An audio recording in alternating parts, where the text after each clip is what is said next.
So, IVUS has been around, as mentioned, for decades. We've been using this in coronary intervention with great success. But the evidence and use in the peripheral has been emerging. We've seen really quite a change in the last 6 months. In March of this year, we saw the publication of the first randomized trial looking at IVUS use during femoral popliteal artery revascularization, showing that if IVUS is used as part of a revascularization program, it reduces the risk of restenosis at 1 year.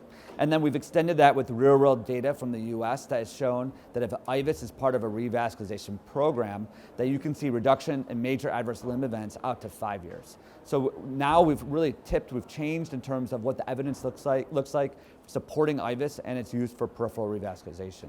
So the data continues to emerge. We looked at experts in the field to really give context of how IVUS is being used right now, where's its strengths and limitations. And we've seen through a really rigorous consensus document that IVUS has been supported in multiple arterial segments, iliac, femoral popliteal, and tibial, with really unanimous approval for most procedural phases. This is a consensus document that will be published in the next few months, and I expect to be referenced in terms of guiding how IVUS can be used as we continue to generate these data.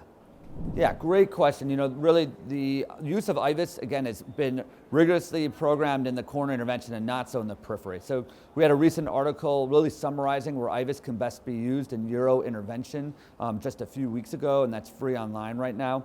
And really the thing that we're working in now is implementation. How do we streamline IVUS use into a peripheral procedure so that you do not feel that your case is going longer because of it? How to appropriately analyze and use those images to make meaningful decisions. And that's the pathway forward. That's how we're going to get the adoption that we need to make a difference for our patients.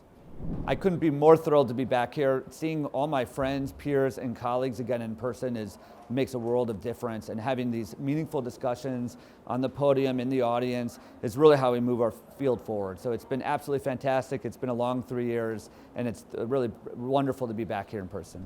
So yeah, I'd encourage anyone who is not able to attend in person to really check out all the amazing content online. We just had a fantastic paclitaxel conversation that really anybody in the field should listen to. There are amazing data being presented this week, and this is all accessible from home even if you couldn't make it. So I'd encourage everyone to take a moment to log in online and access this content.